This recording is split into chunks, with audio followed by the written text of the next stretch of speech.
3 resignations in 2 days out of Victoria's Labor branch stacking scandal. Now the chaos is threatening to engulf Labor in Canberra too. Payback being levelled at Labor's federal MP Byrne, whose office is considered to be at the centre of the scandal. Was Byrne involved himself?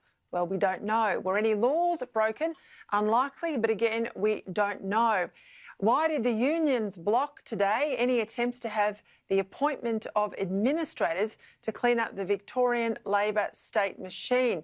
Someone who first called for an administrator, someone who knows more about the inner workings of the Labor Party than almost any other commentator I could speak to tonight, is Sky News contributor and former Labor Senator Stephen Conroy. He joins me now from Melbourne. Stephen Conroy, tell me why it is critical that at the meeting at 7 o'clock tonight, an administrator is appointed. Look, the Victorian branch has been rocked by the 60 Minutes program. It was an extraordinary expose. It demonstrated that the Victorian branch rules were being broken in an extraordinarily massive way, and that the integrity of every ballot, whether it be a pre-selection for the next federal round, whether it be a state set of pre-selections, whether it be a vote for the leadership of the federal Labor Party, Anthony Albanese's position, or the leadership of for the Premier of Victoria. These ballots would have been corrupted very, very badly given the revelations that were exposed. So it was vital. I believe that Anthony Albanese and Daniel Andrews have absolutely stood their ground and said, no, we're going to have intervention. I think the resolution that has been circulated around to the National Executive has got unanimous support.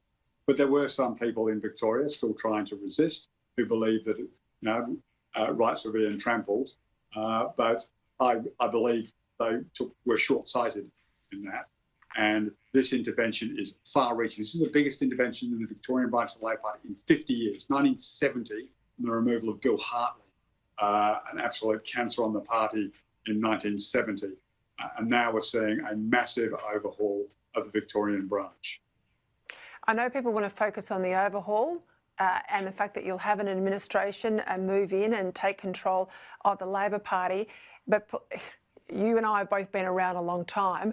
I don't believe for a minute that no one knew, at least not the specifics, but certainly no one knew about the scale of Somyurek's operation. You've said yourself he was out there intimidating a number of federal MPs. We know Tim Watts, Julian Hill, Joanne Ryan, Rob Mitchell. Some say too Anthony Byrne. How has this been allowed to go on? Have people perhaps been in positions of power, enjoyed his patronage, and somehow along the way they've decided they can't stomach his behaviour anymore? What do you think's tipped it into the realm of it turning up on 60 Minutes? Well, look, his decision to want to try and take control of a whole range of federal electorates so that he could either replace sitting federal MPs or pressure them into supporting what he wanted and make them compliant to his wishes, I think has created a situation where people could no longer stomach his activities. In terms of not knowing, I mean, we had an extraordinary development just back a few months ago where people who were on the phone, and you can hear this in the video, saying they were talking to Somyurek, 100 people stormed the backyard, and the owner of the house, the assistant secretary of the branch, got punched in the face. I mean, this sort of thuggery was just out of control. And I think a whole range of people had decided that the level that was being escalated to, the blatant breaches of the rules, were no longer acceptable. So I think that the Victorian branch is going to have a tough 6 months, but I think it will come out far stronger the other side because of the leadership of Anthony Albanese and Daniel Andrews.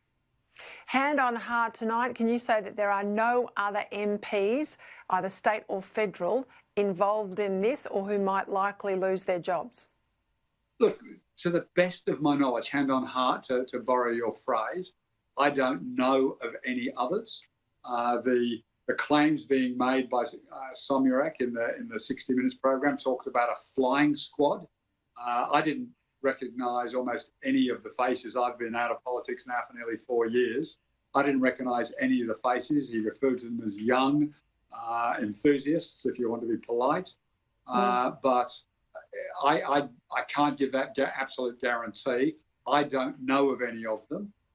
But the IBAC inquiry, I think, will be quite brutal in terms of exposing if there are any further staff or MPs implicated.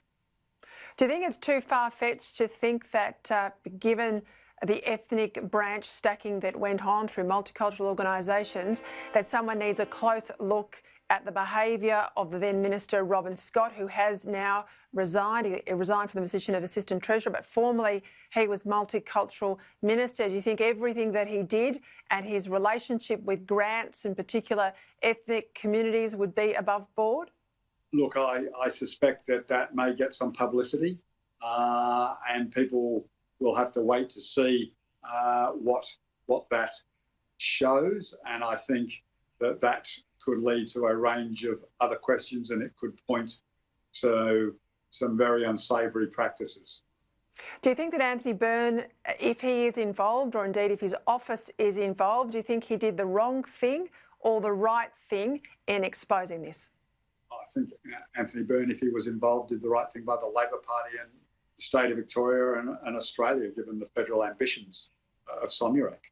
I think that it took a lot of courage if he did it, and I know that he's been bullied and intimidated by Somyurek for many years. Him and I have talked about it many times over the last 10 years. But I think a new level of behaviour by Somyurek in the last couple of years really demonstrated that he was unfit to be a member of the Labor Party, and to whoever did it, they deserve the thanks of the people of Victoria. I think that you've got to leave it there though, Stephen Conroy, but I think you're absolutely right to remind us, under Labor's rules, the Labor Party caucus and also the Labor Party membership elect their leader. They elect what could be the next Prime Minister of this country. And if a lot of those system.